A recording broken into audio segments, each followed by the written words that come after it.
For the last 17 years, I have done nothing but help people get everything that they want. And the reason why it's not easy is because you have to deal with you. And now we know that you're a control freak and you're stubborn and you got all these excuses. You're a real pain. If I'm there, I will help you get whatever you want by any means necessary. Mel Robbins is hailed as a self-help guru. She's the host of an award-winning podcast, a best-selling author, and one of Time's Women of the Year honorees for 2026. She's a former TV host and CNN contributor, and nothing in her life is off limits when it comes to content. With her slick marketing and branding, she's praised as being real and raw, and with over 12 million followers on Instagram and 5 million on YouTube, Mel's career is the epitome of what every life coach longs to create. The coaching industry brings in billions of dollars a year. It doesn't matter your problem, there's a coach that can solve it. As the coaching industry has boomed over the past decade, turning ordinary people into multimillionaires, many have started to question its ethicality. Most of the coaches in the life coaching industry do not have any type of mental health training, clinical expertise, or license to give advice that could essentially be classified as therapy. And in the US, the life coaching industry is the wild, wild west. There is no regulatory board or oversight to discipline a coach who takes advantage of people, whether that's through harmful advice or by scamming their clients. With every stage she walked across and every video that went viral, Mel Robbins quickly became one of the faces of this movement. As her influence continued to grow, so too did the questions about her background and the way she framed her past to her audience. Then there are the more concerning allegations about whether this best-selling author's biggest ideas are truly original, or whether her empire was built on lies. This is the story of Mel Robbins.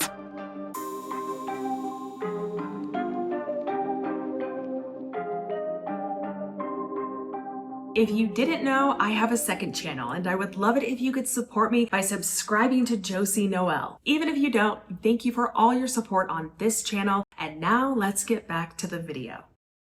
Long before she ever became Mel Robbins, Melanie Lee Schneeberger was born October 6 of 1968 in Kansas City, Missouri, to Robert and Marcia Schneeberger. During her early childhood, her family relocated and she was raised in North Muskegon, a small town in West Michigan located near Grand Rapids, where she spent most of her younger years. Her parents met as college students and married at a young age. Her mother, Marcia, left school during her sophomore year to focus on raising a family. While caring for Mel and Mel's younger brother, Ben, she also worked nights for the IRS. During this time, Mel's father worked as an insurance salesman while also attending medical school, which meant the household operated around a demanding and often unconventional schedule. After graduating from med school, her father became an orthopedic surgeon. He and Marcia were able to pay off all his student loans while they were still in their 30s, and Mel and her brother were young children.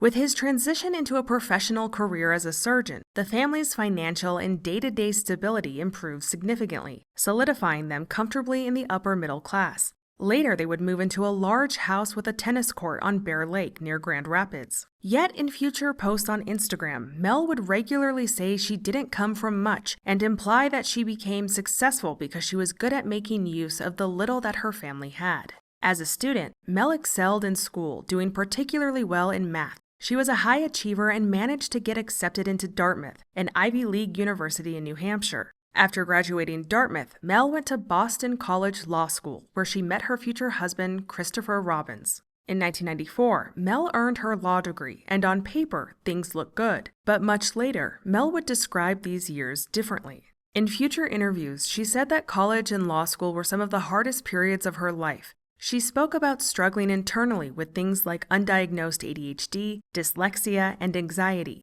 She said she also cheated on her boyfriends and drank heavily during this time. After law school, she began working as a public defender in New York City. She represented clients who were unable to make bail or who didn't have any support. The experience left an impression on her, but it wasn't a career she stayed in. Neither was family law, which she tried later. In August of 1996, Mel married Chris Robbins. An interview with the new bride was featured in the wedding section of the New York Times. In it, Mel said, "One of my vows to Chris is that I'm absolutely committed to never knowing exactly who he is. I don't want to ever get to a point where I think I know what he's thinking. I'm so much more interested in constantly discovering new things about him. Mel and Chris didn't have a wedding party. Instead, they had their best friends lead 225 wedding guests to their seats and then speak about them during the ceremony. The New York Times article went on to cover the elite floral design firm they used and the couple's one-of-a-kind centerpieces at the reception, which included emerald green vases filled with baby pink roses. Mel and Chris loved the outdoors, so for their honeymoon, the newlyweds went fly fishing in Montana. The two were living a comfortable life in Manhattan when Chris founded a marketing company called the Hickory Group. He would skate to work wearing neatly pressed suits while Mel practiced law. In 1997, about a year after their wedding, they left Manhattan and moved to Sherborne, Massachusetts, about 20 miles outside of Boston. They purchased a large Victorian-style farmhouse. It was a fixer-upper, and they lived in a tent in the backyard during renovations. Eventually, Mel got pregnant with their first child and continued working full-time as a family lawyer in Boston. In March of '99, their first daughter, Sawyer Laurel Robbins, was born. After her birth, Mel said she suffered from severe postpartum depression. Because of this, Chris took on a significant portion of the caregiving responsibilities. They had 2 more children in the years that followed, Kendall and Oakley. The family continued living in the renovated farmhouse, which by then had been transformed into a more modern home. By the early 2000s, Chris was no longer working at the Hickory Group, and in my research, I couldn't find out what exactly happened with his marketing firm, but he ended up going to work as a salesman in a tech company. He spent days away from home on the road, giving PowerPoint presentations and earning a good living. At the same time, Mel's focus shifted from practicing law and into personal development and life coaching. While continuing her work as a lawyer, she also started taking speaking engagements. But then, Chris was suddenly fired from his job. As a security guard looked on, he packed up his office and walked out into the parking lot. In an ABC interview from 2009, Chris claimed the firing happened out of the blue. Mel was pregnant at the time, and when Chris told her he was fired, she went into planning mode, telling him it wasn't a problem and he could get in touch with a recruiter, to which Chris said no. Chris had hated his job and he told his pregnant wife, "I am never getting on another plane to do some dumb PowerPoint presentation for a company I do not care about. I'm going to figure out what I want to do." Mel became the primary breadwinner overnight. Eventually, Chris decided he wanted to open a restaurant, and in the mid-2000s, he opened Stone Hearth Pizza Company in Massachusetts, a restaurant focused on organic and locally sourced ingredients. But by 2008, the U.S. economy was sliding into a global financial crisis that would ripple through households across the country, thanks to greedy mortgage lending and lax regulation, to put it simply. Millions of Americans lost their homes and businesses in a matter of months. As banks and corporations got a bailout, the American people were left holding the bag. In future interviews and speeches, Mel has publicly described her family as being buried in $800,000 of debt during this time. While Chris was working to establish the restaurant, Mel said she experienced significant stress about their finances, even putting a for sale sign in their yard several different times. She was drinking heavily, and she and Chris were on the brink of divorce. And it was during this period of my life where, we're about to lose the house. Chris and I are in a devastating place in our marriage. Yes. I'm drinking myself into the ground. I'm isolating. I am experiencing crushing anxiety because I'm having these nightmares over and over that they're going to come in the middle of the night and we're going to get dragged out of this house and we're going to lose it all, and just terrible. And I would wake up every morning and the first thing I would feel is all of that anxiety pinning me to the bed like a gravity blanket. And I would stare there. I would just lay there and stare at the ceiling and just think about what a shit show my life had become. With hard work and a lot of luck, the restaurant was a success. So much so that Chris opened 3 other locations and partnered with Whole Foods and BJ's Clubs to sell thin crust pizzas in their prepared food sections. Legal Seafood asked Stone Hearth Pizza to take over their kids' pizza program. This meant that Stone Hearth's kid-sized pizzas could be purchased at every Legal Seafood's restaurant. The couple regained financial stability, and it was during this time that Mel began to step away from her career as a lawyer and into the media, a decision that would eventually propel her into social media stardom. Mel had already started building the foundation of her self-help media presence in 2007 when she began hosting a syndicated radio call-in show titled Make It Happen with Mel Robbins. The show aired across multiple U.S. markets, and the format was straightforward. Callers would phone in with personal problems about relationships, career uncertainty, financial stress, or emotional overwhelm, and Mel would respond in real time, offering advice and pushing people towards immediate action. It wasn't therapy, and it wasn't presented as such, but it operated in a similar way. The advice was heavily focused on behavioral change rather than psychological depth. What stands out in hindsight is the position from which that advice was being delivered. Mel was not a psychologist, therapist, or licensed counselor. Her formal training was in law, but by the time of the radio show, she was part media personality, motivational speaker, and life coach without any real clinical credentials to her name. When looking at the kinds of problems that were being addressed on air, listeners weren't calling in with abstract questions or minor inconveniences. They were bringing real emotional and practical crises. Most of the time, Mel's advice to her callers was to cut through any hesitations they had and move toward action. Mel Robbins was quickly becoming the queen of quick fix advice, and it worked. She built an audience of people who weren't looking for deep emotional work, but something fast and easy that could change their situations overnight. In 2010, Mel published her first book, Stop Saying You're Fine. It builds directly on the themes she had already started developing: feeling stuck, avoiding change, and needing to take action even when it's uncomfortable. It was typical life coaching advice. A year later, in 2011, she hosted an ethically questionable A&E reality show called Monster-in-Laws, positioning herself as a mediator between married couples and their in-laws. While the show claimed Mel helped married couples attempting to resolve intense family conflicts with their unruly or overbearing in-laws, only one episode out of season 1 features a man, specifically a father-in-law, as the antagonist. Every other episode frames the older woman as the problem. Beyond that, Mel's background is in law, not mental health. And while that doesn't automatically invalidate her advice, it does explain why some would later question the authority she seems to present in these situations and how she felt qualified in attempting to solve family conflicts. The show itself leaned into confrontation for entertainment. It lasted for 2 seasons. Okay. Then came the moment that would change everything when Mel gave a TEDx Talk in San Francisco in 2011. By this point, Mel had already been working in media, speaking, and coaching for years, and although she had been on TV, she wasn't widely known to a mainstream audience. The TEDx Talk changed that.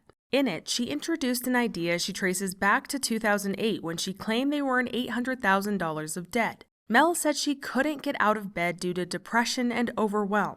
She knew she needed to get up, but couldn't. That single moment is what led her to create the 5-second rule. The 5-second rule is essentially a simple behavioral interruption technique. When you have an instinct to take action, like getting up, making a call, or starting a task, you count backwards from 5. Once you get to 1, you physically move before your brain allows hesitation and avoidance to take over.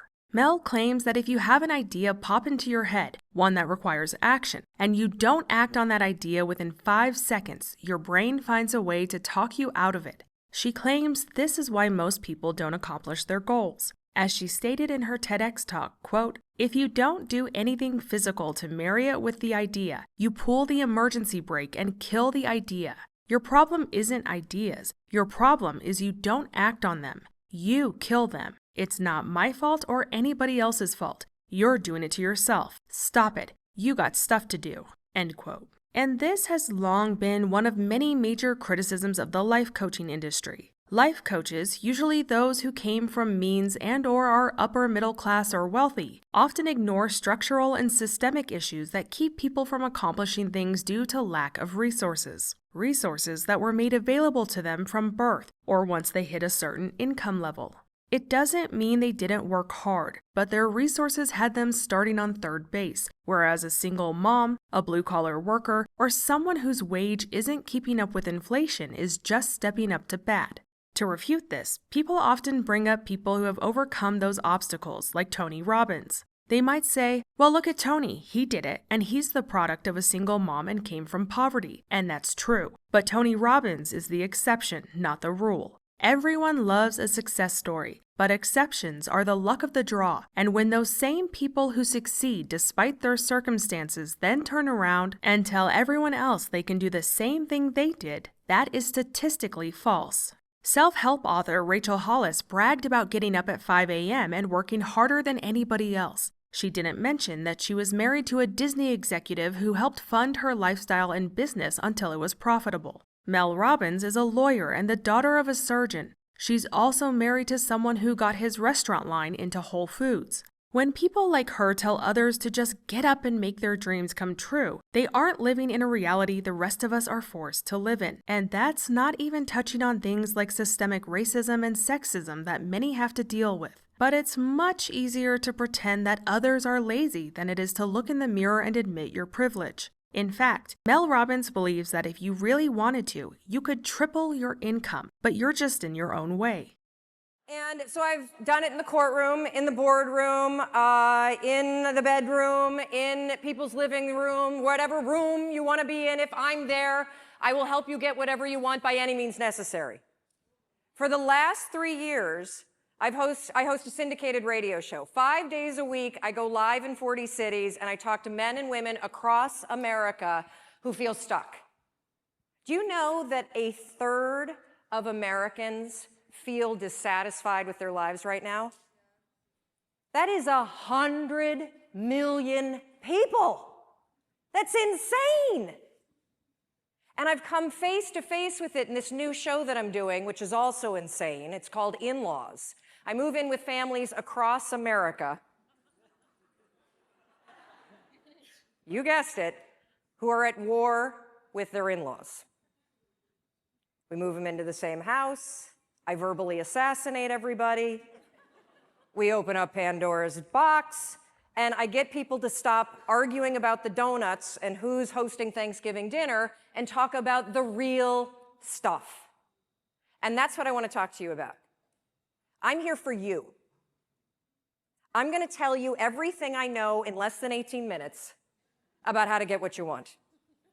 So I want you to take a millisecond right now, and I want you to think about what you want. You. And I want you to be selfish. Screw Simon and the we thing. This is about me, right now. Sorry, Simon. What do you want? And here's the deal. I don't want it to sound good to other people. Being healthy will not get your ass on a treadmill. Losing your man boobs so you could hook up with somebody, now that's motivation. So I want to know, what do you want? Do you want to lose weight? Do you want to triple your income? Do you want to start a nonprofit? Do you want to find love? What is it? Get it right here. You know what it is. Don't analyze it to death. Just pick something. That's part of the problem. You won't pick. While some people have had success with the life coaches they've chosen to hire, others have been left in debt and/or become mentally and emotionally unwell. Some can become delusional about their circumstances, leading them into worse outcomes than before they received any coaching. In the United States, life coaching is an unregulated industry. This means anyone can say they're a life coach and start earning money without any oversight, curriculum, or code of ethics. The bar is in hell, and unfortunately, ill-intentioned people who call themselves a life coach can easily take advantage of others in a vulnerable state. This could be someone looking for a job, going through divorce, someone who's depressed, and the list goes on. That vulnerability creates a power imbalance. The coach may become a trusted authority figure without the safeguards expected in industries like therapy, healthcare, or finance. There are life coaching accreditations, but those were also made up by someone who just decided to create it one day. An example would be someone like Brooke Castillo, who created the Life Coach School. Brooke claimed she was wealthy and successful with a beautiful family and happy marriage, all because she learned to manage her mind.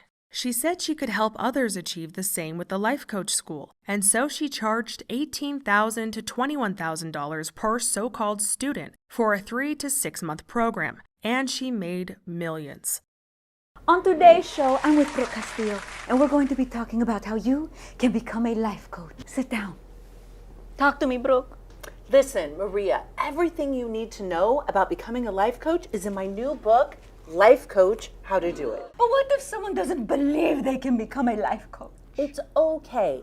Everything you need to know about becoming a life coach and all the tools you need for life coaching are in the book, Life Coach How to Do It. Mi amor, tell me that it's true. It's true. Just click the link below. During 2020, a year of horrible uncertainty and one where many were laid off, the Life Coach School brought in $37 million in gross revenue. Once a student completes her course, she claims they are now a certified life coach, which means nothing. It's a useless certification that isn't recognized by any outside authority, only Brooke and her bank account. But it sounds nice. Former students allege that one of the perks Brooke offered besides certification was ongoing support for alumni in the form of live coaching calls every month, which is why they were shocked to find out that not only did the woman with the perfect marriage get divorced, she also shut down everything but the self-study program and stopped her monthly coaching calls with alumni.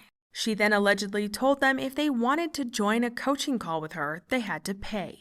She's now certifying life coaches for $600. There are many posts online about Brooke's conduct, with one former student even claiming she is suing her for fraud. But with no oversight or regulation, Brooke was able to do all this and simply move on with her life. She was once quoted in The Guardian as saying, "If you can't make your money back on your tuition, you're doing it wrong, period." End quote. For coaches like Brooke Castillo and Mel Robbins, the problem is always you and your limiting beliefs, which is very convenient for them. The 2010 sparked a life coaching boom, and Mel's 2011 TEDx Talk went viral. Within months, it started gaining traction online, eventually racking up over 34 million views on YouTube alone. The simple concept of the 5-second rule gave people something to latch onto, and for those who were just looking to better some habits or get a little extra done each day, it was helpful. In 2012, she landed a position at a station in Orlando where she covered major stories including the case of Trayvon Martin. That coverage helped lead to her hiring as a legal analyst for CNN, while she also continued building her side career as a motivational speaker and life coach. By this point, Mel was no longer just a former lawyer experimenting with the media. She was becoming a recognizable public personality with a growing audience across TV and online. Throughout all this, she continued ramping up her speaking engagements, really honing in on the 5-second rule, which got refined and repeated across interviews and social media. By 2017, Mel formalized it into a book titled The 5-Second Rule. It became a bestseller and launched Mel Robbins into self-help stardom. Part of its success came from the same thing that made the talk viral: the simplicity. Mel wasn't just a speaker anymore, she was a brand with a best-selling book, virality, and a growing online audience. TV networks came calling, and in 2019, she launched The Mel Robbins Show, a daytime talk show that was meant to push her into a more mainstream, TV-driven audience. The show followed the typical daytime format, with real people coming in with personal struggles and Mel stepping in to guide them through solutions. Welcome back. I'm Mel Robbins. Allison is a single mom of two, one with special needs, and she reached out asking for my help with her feeling overwhelmed. So I want to teach you something, okay? And it's something that I call a brain dump. So when you're overwhelmed, it means your brain is full of information. And so what happens all day, this is information in this blue picture.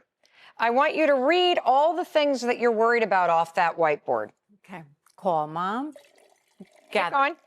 Gather contacts for styling Keep business. going. Check emails. Do laundry. Yep. Declutter the basement. Order groceries. Make dinner. Research vacation destinations. Take son to soccer. And write first draft of book. Yikes!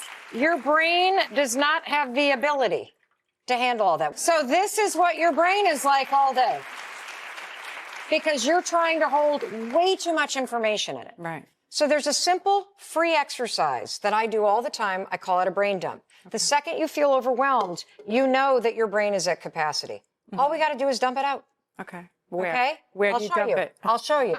So what you're going to do, we've already got the things you're worried about. Okay. Go up there and start writing anything that you're worried about right now. Go ahead.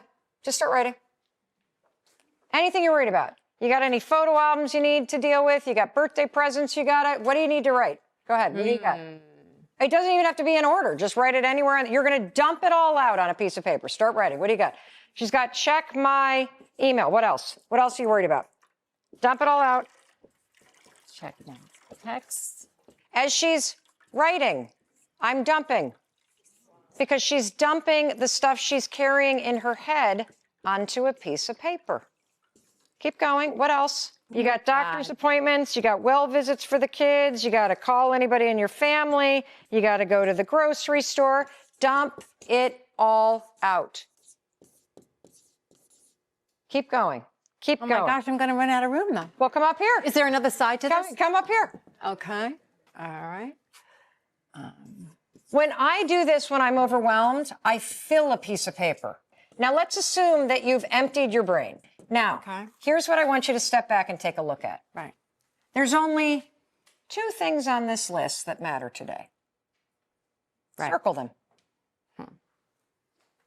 This is gather context for my styling business. Okay. A lot of friends have told me that I have a good fashion sense and Great. I'd like to maybe help other people out with Great. that. So what's the only other thing you got to do today?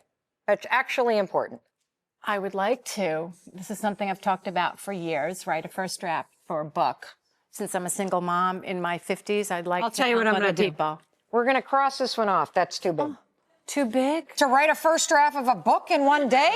No, What's the one thing that's important today? What's the one thing that's I gotta actually call my mom. You got I to should call your call my mother. mom. Okay, so here's the thing. You dump everything out when you're Right. overwhelmed. Your Right. brain is now able, because it's empty, to think about the 2 things that are important. Right. The rest of this stuff, forget it. It'll be there tomorrow. The show didn't perform well and was canceled after just 1 season. Mel herself later acknowledged that it didn't work out in the way it was intended, but that didn't slow her down. Speaking engagements became one of her main gigs, with her booking fees estimated at $200,000 or more per event. Her speaking circuit consisted of corporations and multi-level marketing companies, also known as MLMs. MLMs are businesses built around recruitment-based sales systems where participants make money not just by selling products, but by recruiting other people underneath them. MLMs thrive when people are desperate or in a vulnerable state, and they often target women, especially stay-at-home mothers looking to make some extra cash or those who are looking for community. Not only do new distributors get a built-in friend group, but they're told that they have a new business that can earn them the life of their dreams if they only believe and work hard. I've spoken in depth on this channel about MLMs and the harm they cause to others. They not only create victims out of desperate people, but the victims then become perpetrators the instant they recruit someone. The people who join multi-level marketing companies are called distributors. While MLMs have been banned in many countries around the world, in the United States, they're considered legal pyramid schemes because the vast majority of people involved make little to no money, whereas the people near the top of the pyramid profit the most. Sometimes the courts step in and take down one of these corrupt companies, but often, like other corporations, they're allowed to flourish unchecked, and their greed knows no bounds. Success in one of these companies depends heavily on constant recruitment and maintaining belief in the system, even when most distributors are losing money. Statistically, over 94% lose money. So these companies hire self-help authors and motivational speakers on a regular basis to lift up their distributors and repeat the company's propaganda. These speakers tell distributors that success is just one breakthrough away, and if they're failing in their MLM business, it's because of them and no one else, even though the system is set up for them to fail. These speakers tell distributors if they're negative, they will only receive negativity, thus their business will keep failing. This line of thinking keeps people from making a complaint or speaking up about unfair and corrupt practices inside the company. If they were to complain, then they'd be deemed as negative, and if they're negative, then they're going to fail. Cult experts refer to MLM companies as commercial cults, not only because of the way they operate, but because of the group behavior inside the pyramid. If someone is critical about anything having to do with the company, they are usually shunned, sometimes bullied, and can even be kicked off their team or out of the company with no warning. Add to that the loss of money, damaged relationships, the constant propaganda that makes you think you're at fault, and it can be quite a traumatizing experience. And this damaging narrative fits perfectly into the self-help industry, which relies heavily on motivation, emotional investment, positivity, and of course, buying what the self-help authors are selling, whether it's their course, their merch, pre-ordering their upcoming book, or buying tickets to their next event. It's this toxic positivity that keeps people opening their wallets and funding the self-help guru's lifestyle. In 2021, Mel was the keynote speaker at Monations United, a major annual convention hosted by the hair care MLM company MONAT in Atlanta. During the event, she gave a presentation centered around ideas from the 5-second rule and the high five habit, encouraging attendees to push past fear, take action, and stay motivated in pursuing their goals. In other words, ignore your intuition and doubt that you may have about the money and time you're wasting and taking away from your family. Keep going and stay positive above all else. Mel is an educated person with a law degree. Her decision to actively participate in MLM environments raised larger questions about the kind of systems she is willing to attach her brand to. By speaking at events tied to companies that are financially exploitative, the line gets blurred between genuinely helping people and simply finding another audience to sell to. Hey, MONAT Market Partners, I'm Mel Robbins. If you don't know me, you're gonna. Guess what? I'm going to be live in person at State Farm Arena in Atlanta for Elevate Monations United 2021. So you better register because I am going to be bringing the A game, all this pent up energy. I cannot wait to help you elevate your game. You're going to learn the 5-second rule, the high five habit, all kinds of tactical, science-backed, proven tools to help you get absolutely everything that you want in life and business. Outside of speaking, she was earning money through global book sales, licensing, and brand partnerships. By 2022, Mel launched the Mel Robbins podcast through her own media production company. That same year, she purchased what is estimated as a multi-million-dollar property in Vermont on 20-plus acres. Mel was flying high, and it wouldn't be long before another concept began to push her even further into the spotlight and into more controversy. In 2023, the Let Them theory started gaining traction publicly, quickly becoming one of the most recognizable phrases tied to the Mel Robbins brand. Much like the 5-second rule, it's simple and easy to apply. Instead of trying to control other people's behavior, you let them make their own choices and reveal their true character, while you focus on your own life instead. Clips of Mel talking about the Let Them theory spread quickly across social media. She was praised as intelligent and creative. In 2024, Mel released her next book titled The Let Them Theory, and it instantly became a bestseller. There was just one problem. Mel didn't come up with the idea.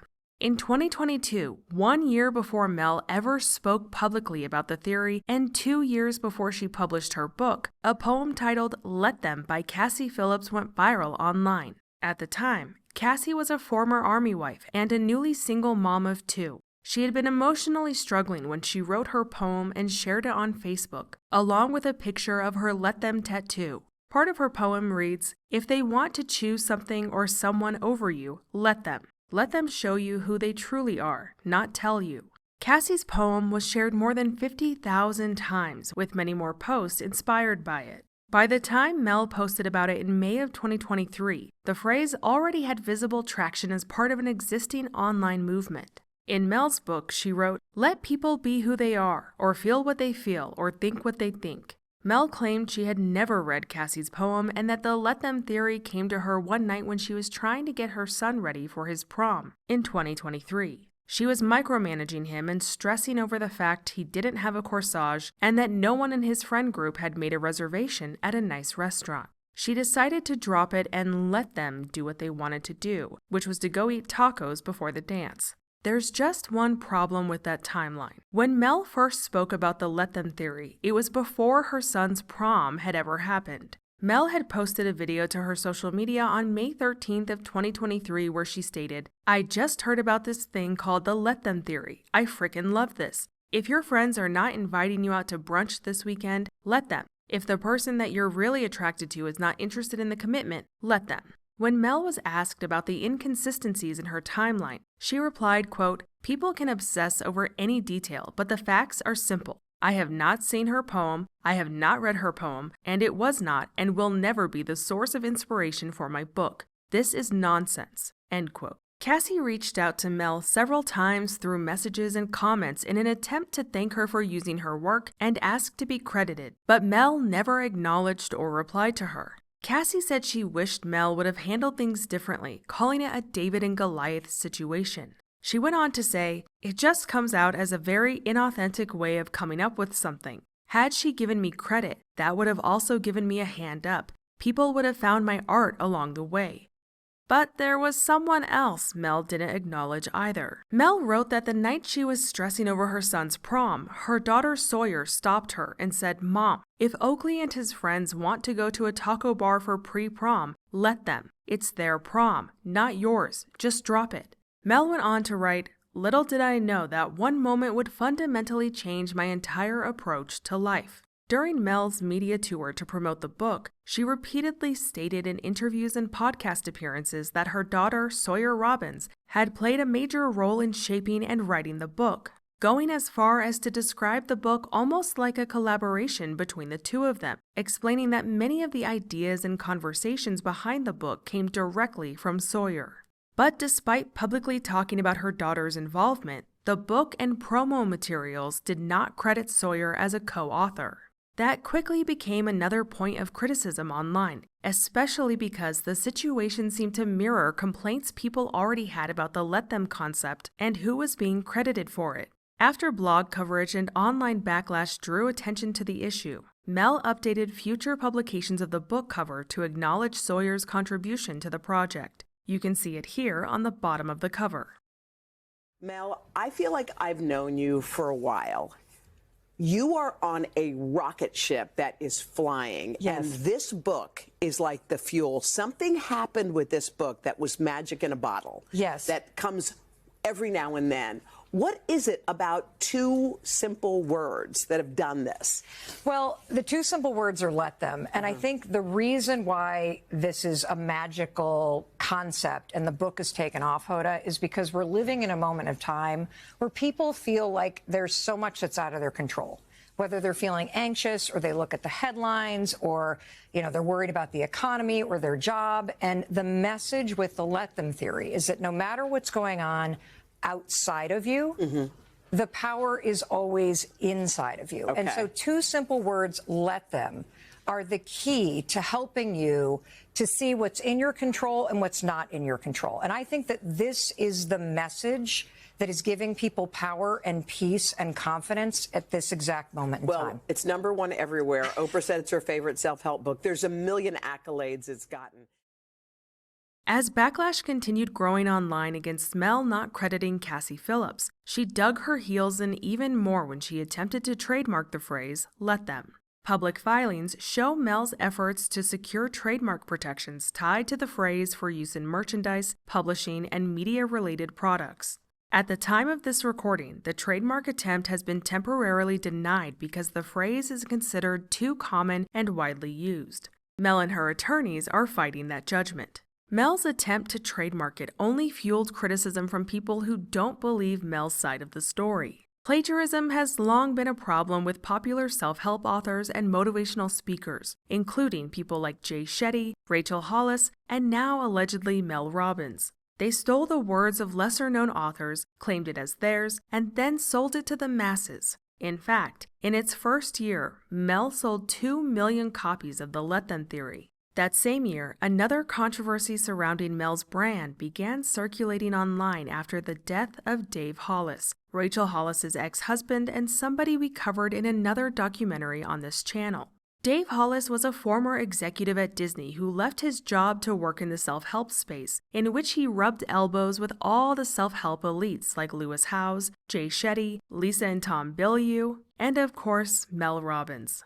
Together, they flew on private planes to luxurious retreats. They wrote long Instagram captions about their thought-provoking masterminds and how no amount of money was too much to be around other thought leaders who fueled them on their path to greatness. It's a never-ending self-help circle jerk with self-help gurus, Through their agents, they arrange interviews on each other's podcasts. They co-create courses together so they can sell to both audiences for extra revenue. And they shamelessly use their picture-perfect families as content almost daily, even when minors are involved.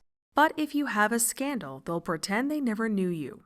Needless to say, Dave Hollis's time in the self-help space didn't go well, and after a downward spiral, he passed away in February of 2023. After his death, Mel sent out an email to her entire email list about her friend Dave and his tragic passing at such a young age. In this email, she shared how she and Dave were like siblings, how they had just been together in Napa 4 weeks earlier, and how she hadn't yet been able to cry since hearing the news. She then shared a screenshot of her family group chat where they had all learned of the news. Mel went on to talk about how hard it is when someone dies and how we need to be open to love. And then she did the one thing you should never do when someone dies. She shamelessly plugged her most recent podcast episode. Not once, not twice, but 4 times in her email about Dave's death. She also excitedly shared that her 17-year-old son was featured on that episode. Mel wrote in her email about the podcast episode, quote, "I give it to you as a gift to experience and to share with people you love," end quote. She ended the email by writing that she knows Dave is smiling down on them and that he approves. What he approves of, she didn't say. Many online accused Mel of using Dave's death as content promotion to funnel engagement and monetize the tragedy of losing a loved one.